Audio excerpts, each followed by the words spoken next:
Sean bienvenidos a nuestro club, el Club de Lectura con Lalo. Y el día de hoy vamos a hacernos una pregunta bastante interesante. ¿Funciona la ley de la atracción? ¿Es la ley de la atracción algo que realmente existe? ¿O es una fantasía de los tontos que apenas creen en eso, que por el poder de la mente positiva tú atraes a tu vida todo lo bueno y eso se materializa? ¿Cómo funciona ese tema? Pues bien, como pasa con tantas cosas en la vida, también grandes pensadores, grandes ideas son expuestas al mundo. De repente se empiezan a difundir y hay un juego que juegan los niños, ¿no? Que se llama el teléfono roto, que este le cuenta al otro y le cuenta al otro y al final la información es tan distinta que se pierde la fuente y peor aún, se convierte eso en una ridiculez. Entonces todo el mundo se burla. Uy, ese era el mensaje, ¿no? Entonces si ese era el mensaje, qué ridículo mensaje, ¿no? Pues bien, si nosotros recapitulamos un poco, vamos a encontrar en este gran hombre, Napoleón Hill, ¿sí? Era un periodista muy joven, quien fue llamado por el hombre más rico del mundo en su momento. Fue el segundo hombre más rico de la historia, Andrew Carnegie. El gran emporio del acero del mundo pertenecía a Andrew Carnegie. Le reveló, mira, yo fui una persona que llegué a este país, a Estados Unidos, siendo muy pobre, hice mi fortuna y quiero revelarte el secreto. El secreto radica en, te lo recomiendo, todo el libro que estamos leyendo y el libro de Pense y hágase rico. Cualquiera tiene acceso a la riqueza. Hay que entender que la riqueza y la abundancia, en todo sentido, no solamente monetaria, sino en todo, tú la construyes en tu vida. Solo que ese mensaje se ha transmitido mal a lo largo del tiempo y llega a la caricatura de hoy en día, que es la simple ley de la atracción y el pensamiento vacío, ¿no? Entonces, aquí viene el punto. Este tal vez es el capítulo más importante. Y para no perderte en el mundo de malas informaciones que vas a encontrar en internet, del tip rápido, dame el consejito express, eso no funciona. ¿Por qué? Porque muchas veces nos quedamos con el resumen del resumen de una información mal dada que alguien escuchó de otro, que al final eso es lo que pasa. Vemos una caricatura. Y hoy llegar a este capítulo, que diríamos es el capítulo más importante, lo dice el autor, es el capítulo más importante del libro, creo que nos va a dar respuesta a esa pregunta. ¿Por qué no funciona la ley de la atracción cuando la gente dice, oh, yo la hago, pero como que no me funciona? Y si es verdad que funciona o no funciona. Ok, vamos a empezar a entender la verdadera filosofía del éxito, comentando este maravilloso libro, La filosofía del éxito, las 17 lecciones originales para triunfar. Así que no se pierdan nada, acompañen hasta el final para que entiendan a profundidad lo que esconde este pensamiento.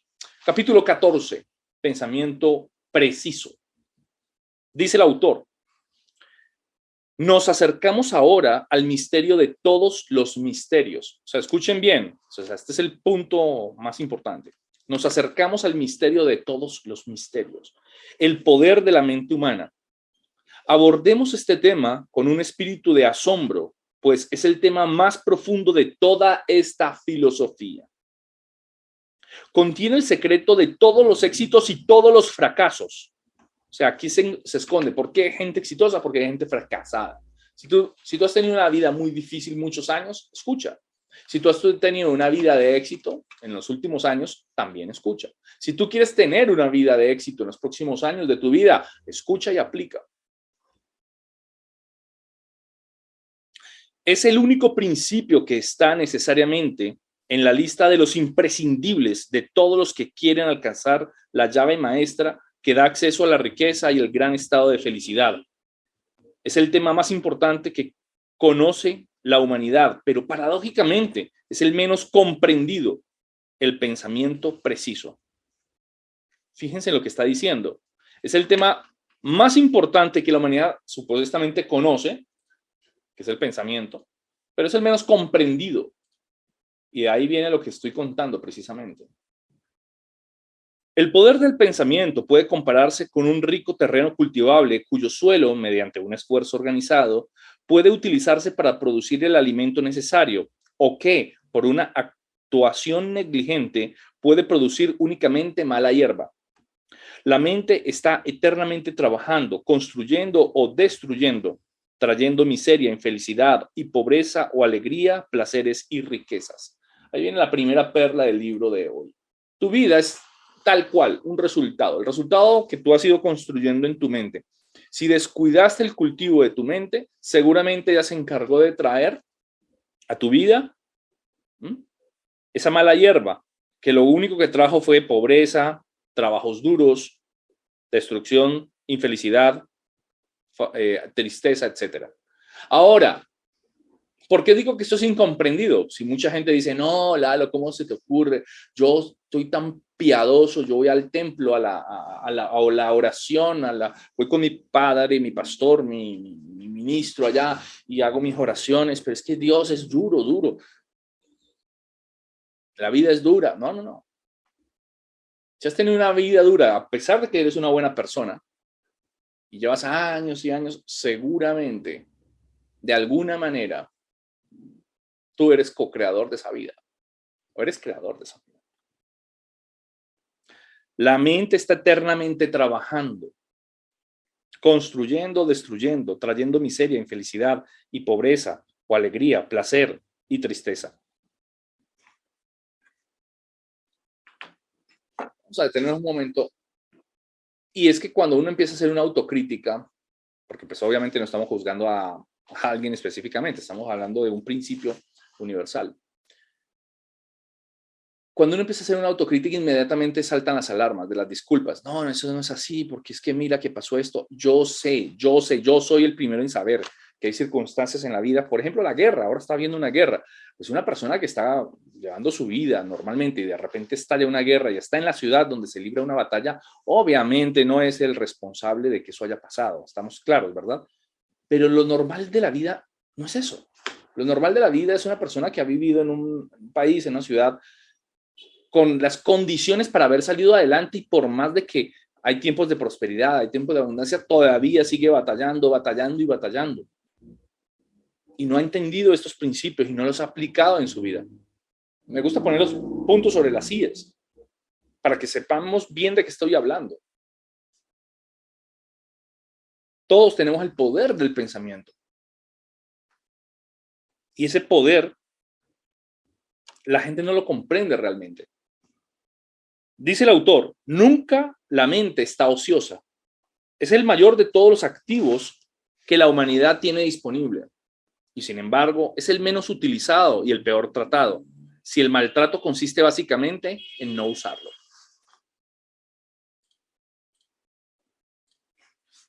La ciencia ha revelado muchos de los secretos más profundos de la naturaleza, pero no el secreto de la mayor fuente de riqueza de la humanidad. Profundo esto que está diciendo, ¿no? La ciencia ya reveló los secretos más profundos de la naturaleza, bueno, la fuerza eléctrica, etcétera, etcétera, la fuerza atómica, pero no ha revelado la ciencia aún la mayor fuente de la riqueza de la humanidad. ¿Cuál es? El poder del pensamiento. Esto se debe, tal vez, a que la humanidad ha mostrado una indiferencia imperdonable hacia este don divino. El poder del pensamiento es el poder más peligroso o el más beneficioso de que dispone el hombre dependiendo del uso que se le dé. Mediante el poder del pensamiento, el hombre construye grandes imperios de civilización. A través del mismo poder, otros hombres aplastan imperios como si de arcilla maleable se tratara. Ajá, lo que yo acabo de decir hace unos minutos. La guerra es profundamente originada en la mente de alguien. La mente es capaz de levantar un imperio o destruir civilizaciones enteras. Impresionante. Toda creación humana, ya sea buena o mala, se origina antes de un patrón de pensamiento.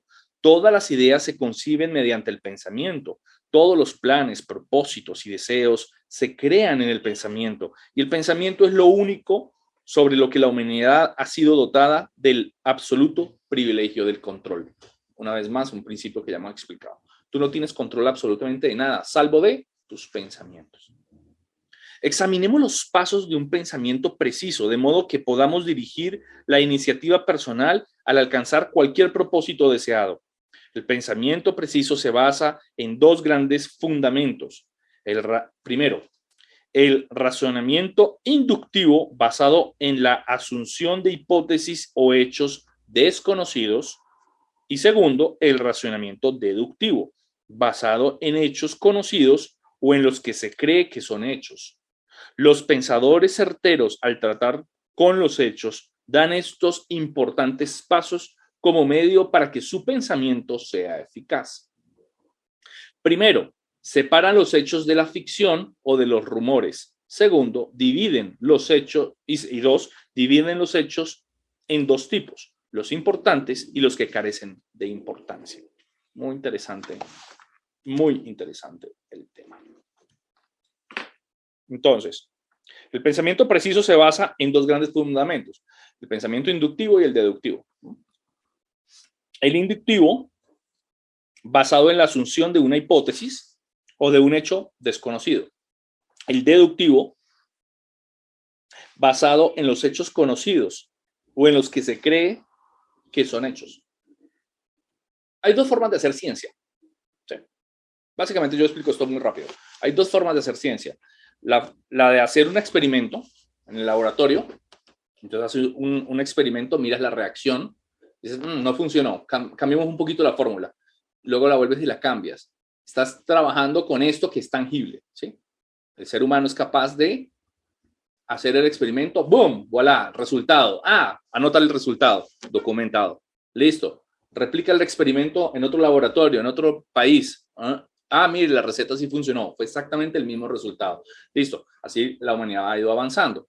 Es como el chimpancé haciendo su primera herramienta, ¿no? Y una vez la mejora, esta herramienta se sigue mejorando y la humanidad va avanzando, ¿no?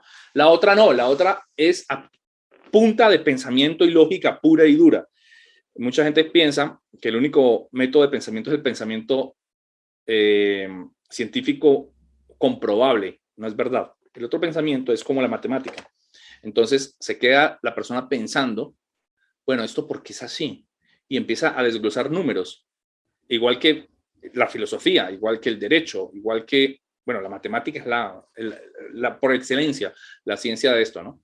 Empiezan a escribir una fórmula y esa fórmula empieza a escalar hasta lugares donde llega la mente, es impresionante, ¿no? Y no hay forma humana de demostrarlo. A veces han pasado 100 años hasta que por fin en un reactor que construyen el CERN entre Suiza y Francia pueden demostrar en práctica lo que alguien dijo 100 años antes en teoría. Pero ¿por qué no podían ni demostrarlo? O sea, con una máquina. Porque esa deducción nacida en el poder de la mente de una persona llegó a conclusiones que eran indemostrables en su momento. Hay dos formas. La forma de la experimentación y voilà, aquí está. Y la otra forma. Entonces, inductivo, deductivo. Entonces, la mayoría de la gente no piensa, solo piensa que piensa. O sea, esta afirmación es impresionante. La mayoría de la gente no piensa, solo piensa que piensa. La mayor parte de lo que llamamos pensamiento no es más que una expresión del sentimiento a través de las emociones y las emociones no son fiables. Esto es una afirmación fuertísima. La mayor parte de lo que la gente llama pensamiento no es más que una expresión de un sentimiento a través de las emociones y las emociones no son de fiar. El pensador certero somete siempre sus deseos y decisiones a su cabeza para que ésta las examine concienzudamente antes de confiar en ellos como sólidos, pues sabe que su cabeza es más fiable que su corazón. Las emociones más comúnmente expresadas y por ende las más peligrosas son expuestas y son estas: el miedo, el amor, la ira, los celos, la venganza, la vanidad, la codicia. Estos son los 7 varones ladrones que con demasiada frecuencia roban a los individuos su oportunidad de realizarse al hacer imposible el pensamiento preciso. Deberían estar bajo un control constante y siempre sometidos al más estricto de los escrutinios, por cuanto conducen irremisiblemente a errores de juicio. Todos los hábitos del pensamiento provienen de una u otra de estas dos fuentes, ambas hereditarias. La primera es la herencia física. De esta fuente, uno hereda algo de la naturaleza y el carácter de todas las generaciones de la raza humana que le han precedido. Esta herencia está fijada por las leyes de la naturaleza, pero gran parte de ella puede modificarse en aras de preparar un pensamiento preciso. La segunda es la herencia social, que consiste en todas las influencias ambientales, la educación, la experiencia, los impulsos de pensamiento producidos por estímulos externos. La mayor parte del pensamiento está inspirado por la herencia social. Esto es lo mismo que decir que la mayor parte de nuestro pensamiento está hecho a medida para nosotros por terceros. Esto es una afirmación contundente, brutal. Cuando tú eres niño y naces, empiezas inmediatamente a ser educado, pero esa educación en el fondo es una forma de adoctrinamiento en el cual te están pasando, eso no, es fácil deducirlo, los miedos de esa sociedad, el amor de esa sociedad, la ira de esa sociedad, los celos, la venganza, la vanidad, la codicia. Alguna vez escuché que decía, ya no me acuerdo ni en cuál de mis viajes escuché eso, decía, los pueblos orientales, sobre todo en Medio Oriente, son de memoria larga.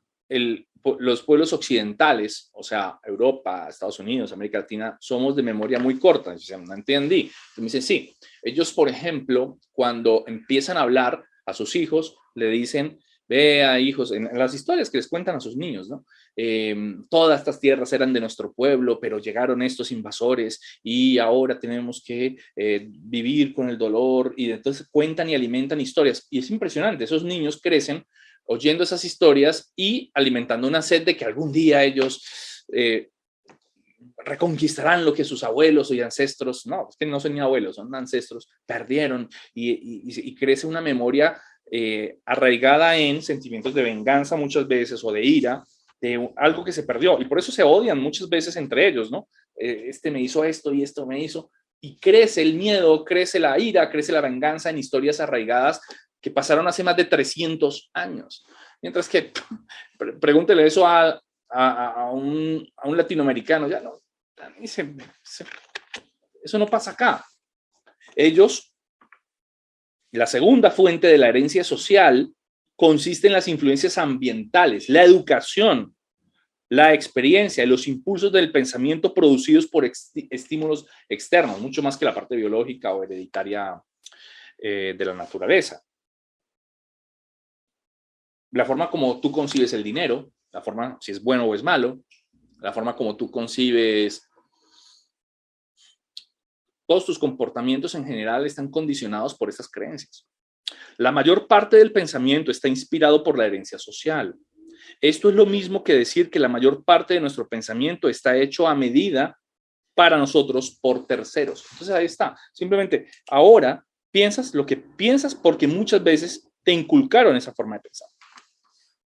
El pensador certero, entonces lo que queremos acá, convertirnos en un pensador certero, reconoce todos los hechos de la vida, tanto los buenos como los malos, y asume la responsabilidad de separar y organizar ambos, eligiendo aquellos que sirven a nuestras necesidades y descartando el resto. Muy interesante. O sea, ahora voy a empezar a cernir aquí, a ver con qué me quedo, y esto no sirve ya, esto es inútil, lo sacas. No se deja impresionar por los rumores, no es el esclavo, sino el maestro de sus propias emociones. Vive entre los demás sin permitir que invadan sus pensamientos íntimos o su método de pensamiento. O sea, eres capaz de vivir entre una sociedad, pero no permites que esa sociedad invada tus pensamientos. Sus opiniones son el resultado de un análisis sereno y un meticuloso estudio de los hechos o de pruebas fiables. Aprovecha los consejos de los demás, pero se reserva el derecho de aceptarlos o rechazarlos sin disculparse. Esa sí es buena, esa frase. Escucha a los demás, no se está peleando acaloradamente con ellos. Simplemente me reservo el derecho de creerte o no creerte. Cuando sus planes fracasan, enseguida construye otros nuevos que los reemplacen, pero nunca se desvía de su propósito o derrota temporal. Entonces, la persona que logra esto, que es el pensador certero, sí, claro, obvio, no todos los planes le salen exactamente como tú piensas. Estás actuando para lograr lo que quieres, atraer a tu vida, ¿no? Pero, ¿qué pasa cuando no funciona? Mi derrota temporal, no me quedo acá. Es un filósofo que determina las causas analizando sus efectos, obtiene la mayor parte de las señales observando las leyes de la naturaleza y adaptándose a ellas. Cuando el pensador certero reza, su primera petición es siempre la de más sabiduría. Recuerden a Salomón, ¿no? ¿Cuál es la primera oración que debes hacer en la mañana? Señor, dame sabiduría. La primera, cuando oras, el pensador reza, la primera petición, sabiduría, sabiduría, sabiduría.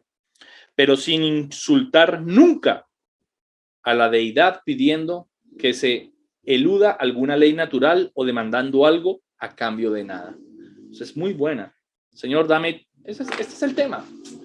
Nada vas a pedirle a Dios sin pagar el precio. Yo quiero $1.000.000. Ley de la atracción, tráeme $1.000.000. Mañana abres la puerta de tu casa y está una caja esperándote con el fajo de billetes. No funciona así. Prácticamente insultas a Dios porque estás yendo contra las leyes de la naturaleza. ¿Te lo va a dar?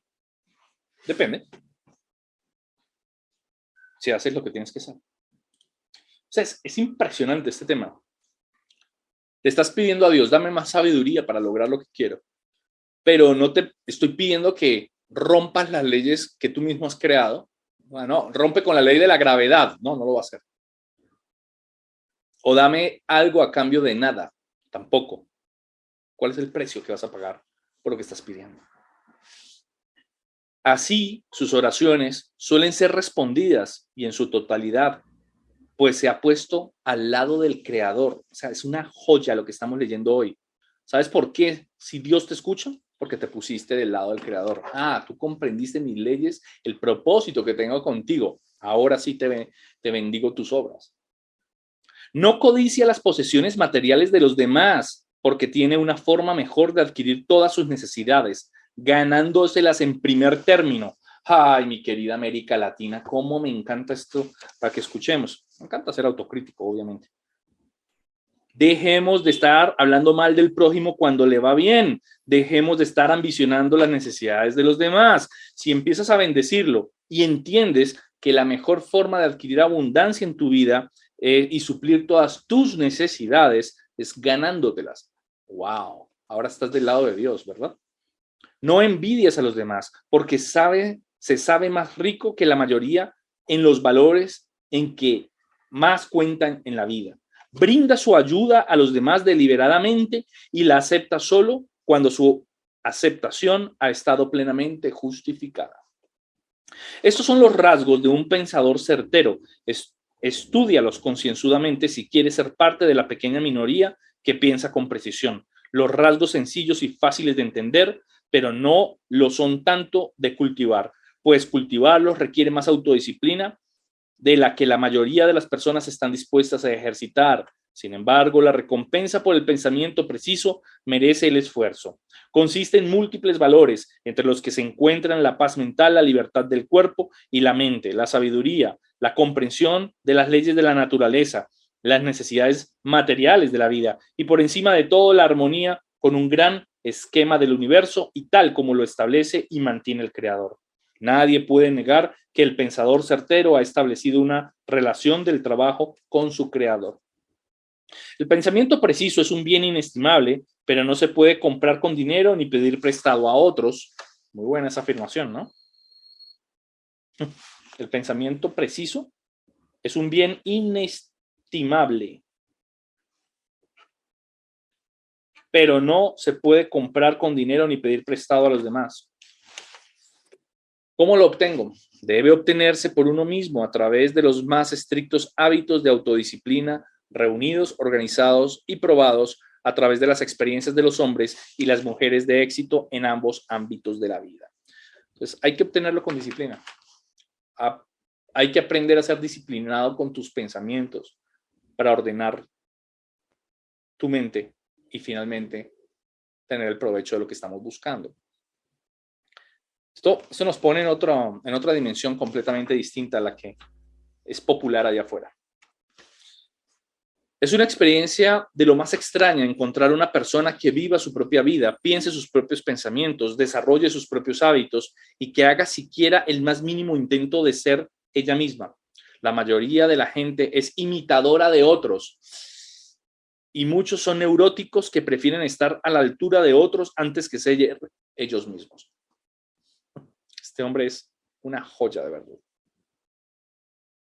Voy a ser diferente. Ok, estupendo. Voy a vestirme exactamente igual que la última moda. No, no eres diferente, eres exactamente igual a otros. Pero es que mi moda se llama rebeldía, pero es una moda que la adquiriste poniéndote en esa postura de falsa revolución. Observa a quienes mejor conoces, estudia cuidadosamente sus hábitos y te darás cuenta de que la mayoría son meras imitaciones sintéticas de terceros, sin un pensamiento que pueda considerar verdaderamente suyo. La mayoría de la gente va a remolque, aceptando y actuando en función de los pensamientos y hábitos de los demás, como a remolque van de otras personas, van las ovejas por los caminos trazados en los pastos. Muy de cuando en cuando, algún individuo con tendencia al pensamiento preciso se aleja de la multitud, piensa sus propios pensamientos y se atreve a hacer el mismo. Cuando encuentra a alguien así, ahí lo tienes. Te encuentras frente a frente con un pensador. Hermoso. Observemos ahora lo que estos dos importantes principios, el hábito y la herencia social, revelan. La ley que obliga a todo ser vivo a dominar el entorno en el que vive es una ley natural que no puede ser modificada, cambiada o eludida. Se denomina herencia social, pero se le puede sacar gran provecho si se combina con otro principio del hábito controlado. Y recordemos que todos los hábitos voluntarios se pueden controlar. Aquí empieza entonces la historia del pensamiento organizado, que queremos presentar en términos tan sencillos que hasta un niño puede entenderlos. Reflexiona detenidamente por qué nos estamos acercando a uno de los mayores milagros, el poder del pensamiento creativo, a través del cual uno puede traducir los impulsos del pensamiento a sus equivalentes físicos, económicos o espirituales. Aquí ya te viene advirtiendo el autor. Bueno, atención que aquí viene el corazón, la crema de todo el libro. O sea, la verdadera ley de la atracción que nos venden allá afuera. Bueno, recuerde, la fuente está acá. Es el hombre quien inspiró luego a otros pensadores y después, mucho luego, vino la deformación y la caricatura de toda esta filosofía. Está diciendo, prepárese pues. Aquí viene la crema suculenta. Repito, el poder del pensamiento creativo, a través del cual usted puede traducir los impulsos de su pensamiento en su equivalente físico, sea dinero o una mejor vida espiritual. ¿Quiere lograrlo? Hay una parte de esta filosofía más profunda que cualquier otra, es esta. Porque aquí estamos tratando con la fuente real del poder que subyace a todo logro humano. El poder que a través de su mal uso, a causa de nuestra ignorancia, es responsable de gran parte de la miseria de la humanidad. El poder que trae el éxito o el fracaso en función de cómo se aplique. Permíteme transmitir la imagen a través de un símil familiar. Y es que le está diciendo, se lo voy a explicar tan fácil que un niño lo va a entender. ¿Ok? Permítame darle un ejemplo facilito. Pongamos por caso que estamos tomando una foto física del poder del pensamiento, utilizando la mente como una placa sensible de la cámara y el hábito controlado como la mente y el hábito controlado como la lente a través de la cual se puede fotografiar cualquier objeto deseado. La placa de la cámara registra cualquier objeto reflejado en ella por la luz proyectada a través de la lente. No elige, sino que registra todo lo que se proyecta sobre ella. Para sostener una imagen nítida, el objetivo debe estar bien enfocado y el objeto que hay que fotografiar debe estar inundado por una cantidad adecuada de luz. Todo esto depende de la destreza y precisión de quien maneja la cámara. Por eso el operador trabaja con un hábito controlado. Bueno, básicamente, en este mundo en que todas las fotografías casi ya son hechas por un celular, ese concepto de la cámara de fotografía no está tan claro para algunas personas. Permíteme explicarlo en 2 segundos. La cámara de fotografía funciona en un elemento muy sencillo. Es una, como dice su nombre, una cámara, o sea, un espacio como vacío, en el cual hay una oscuridad. De este lado hay un lente, que es un cristal. Ese cristal permite la entrada de cierta cantidad de luz cuando se abre y se cierra. Y en la parte de atrás hay una placa. Esa placa recibe esa luz, ¿ok? Esa placa que recibe la luz, durante mucho tiempo se usó el negativo. El negativo es un material sensible a esa luz, donde imprime y entonces se abre la entrada de luz y se cierra y se imprime la imagen en este negativo. Bueno, en esa placa podría ser, no precisamente esta placa química que se vendía, que eran los negativos, pero es para que se entienda. Entonces, para que quede bien tomada la fotografía, ¿sí?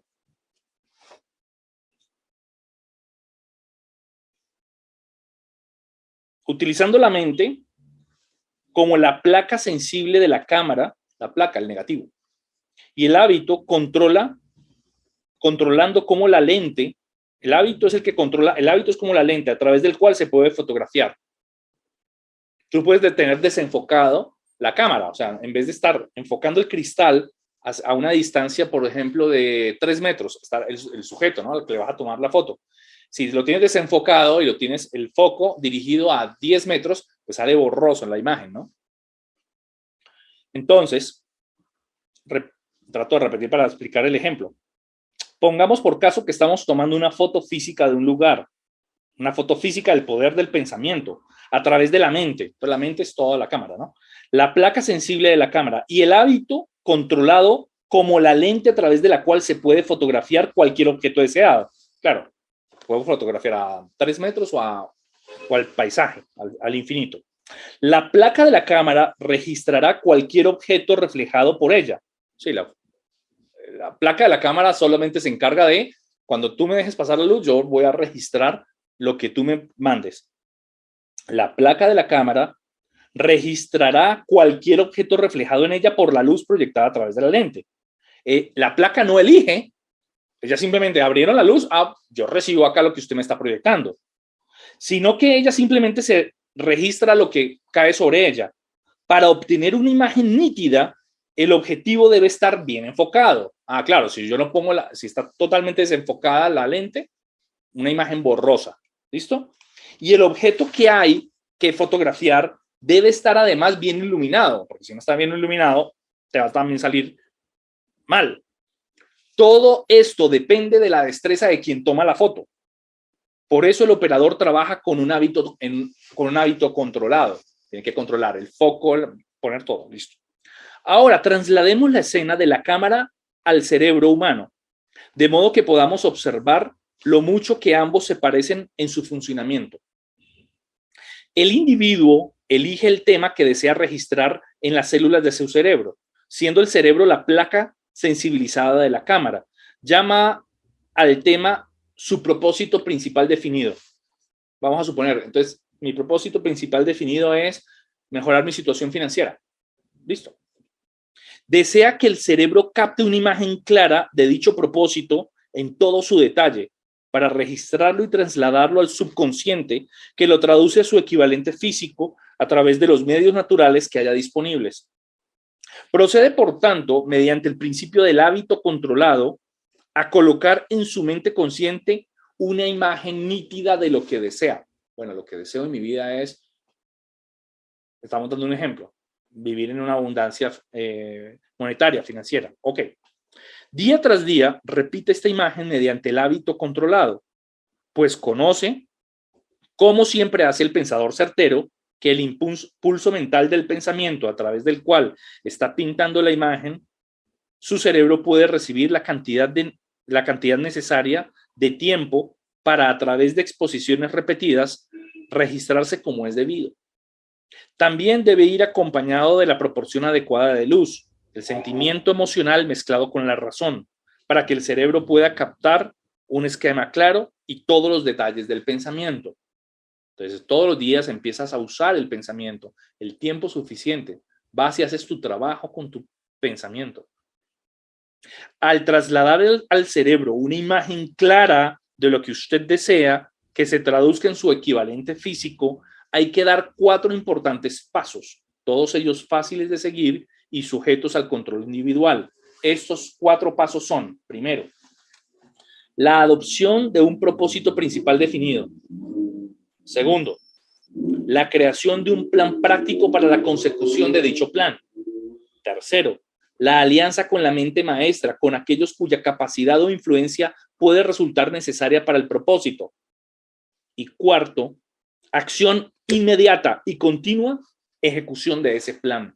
No se quede con el plan. O sea, ¿dónde se pierde la gente? En el famoso tema de la ley de la atracción, en el punto 3 y en el punto 4. ¿Por qué no funciona? Porque no ejecutan el punto 3 y el punto 4.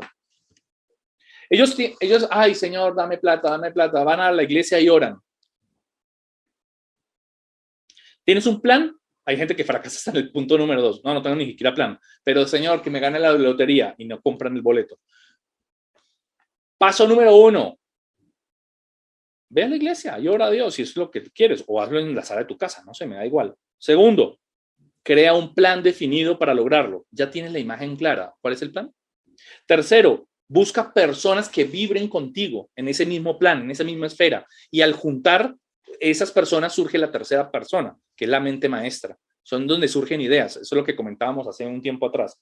Ay, no, que yo estaba con mi primo, que estaba con mi hermano y estábamos montando el negocio de la panadería y en ese momento a mí se me ocurrió hacer algo que fue lo que dio resultado. Y eso es lo que la gente no comprende. A ti no se te ocurrió, se le ocurrió a la mente maestra, que eran ustedes dos puestos en esa circunstancia, en esa panadería, donde surge esa mente maestra, donde surgen esas locas ideas. Si hubieras estado tú y tu primo o tu hermano solos, no se les hubiera ocurrido. Cuesta trabajar eso porque el ego no te deja entender este concepto. Es un concepto poderoso. Las ideas empiezan a surgir cuando 2 o más mentes empiezan a vibrar. Podremos hacer esto y también esto y también esto. Y ahí, ¡boom!, surge la mente maestra. Y ahí, aplique eso ya. No se quede dudando más tiempo. Acción inmediata. Ejecútelo. El pensamiento debe estar bien respaldado por el sentimiento emocional.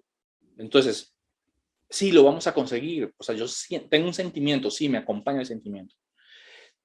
Siendo la emoción de la fe el más poderoso de todos. La emoción de la fe. Sí, tengo certeza, esto va a salir bien. El pensamiento puede recibir este respaldo a través de la aplicación de 8 principios de esta filosofía. Primero, definición del propósito.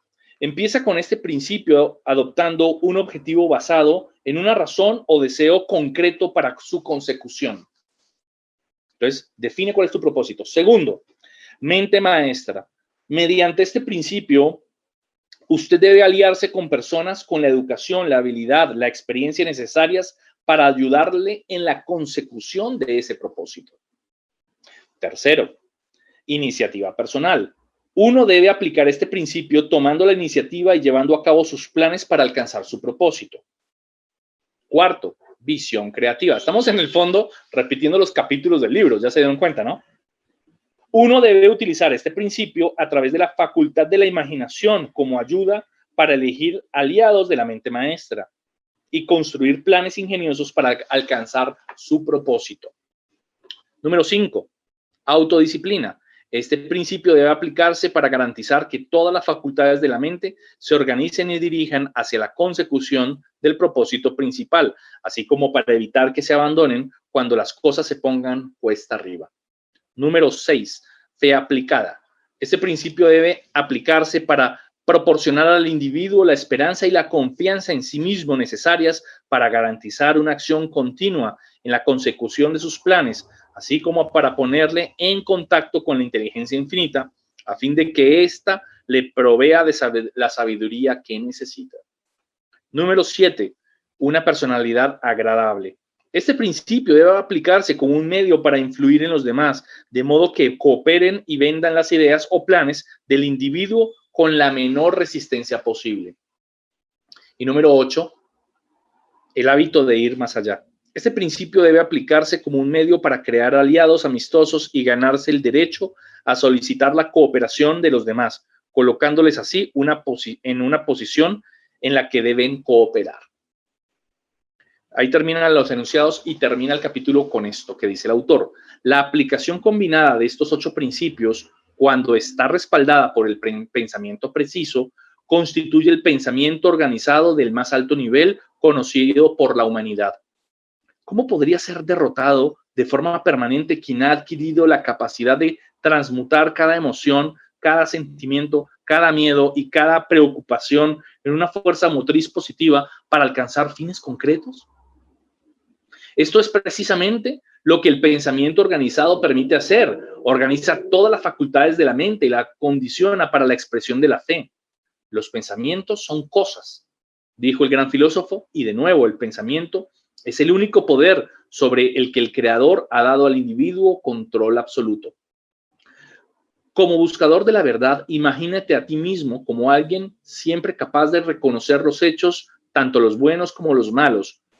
No te impresionan los rumores y eres el maestro de tus propias emociones, capaz de organizar tus pensamientos para la consecución positiva de tu meta.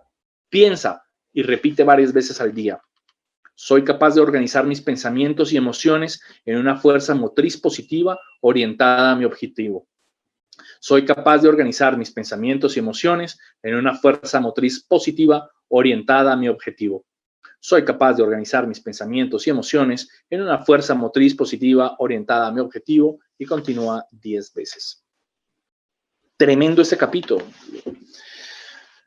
De verdad, si logramos aplicar estos 8 puntos finales, si logramos entender cómo realmente es que funciona la mente para producir el resultado deseado, finalmente lograremos lo que queremos y somos imparables. Nos detenemos porque a veces no tenemos ni claridad de cuáles son nuestros objetivos. Nos detenemos porque no creemos que sea posible. No tenemos personas con las que podamos unirnos a formar esa mente maestra. En pocas palabras, no conocemos los pasos y ahí viene el famoso autosabotaje o la ley de la atracción que no funciona, la ley de la atracción vacía. Eso que es solamente deseo y deseo, pero jamás aplicado. Espero que te hayas llevado hoy una verdadera joya de este maravilloso libro llamado La filosofía del éxito de Napoleón Hill. Nos vemos el próximo martes. El lunes no habrá club de lectura porque en Colombia es feriado, para continuar ya casi finalizando este maravilloso libro. Solo nos quedan pocos capítulos, así que nos vemos pronto. Un gran abrazo, éxitos y bendiciones.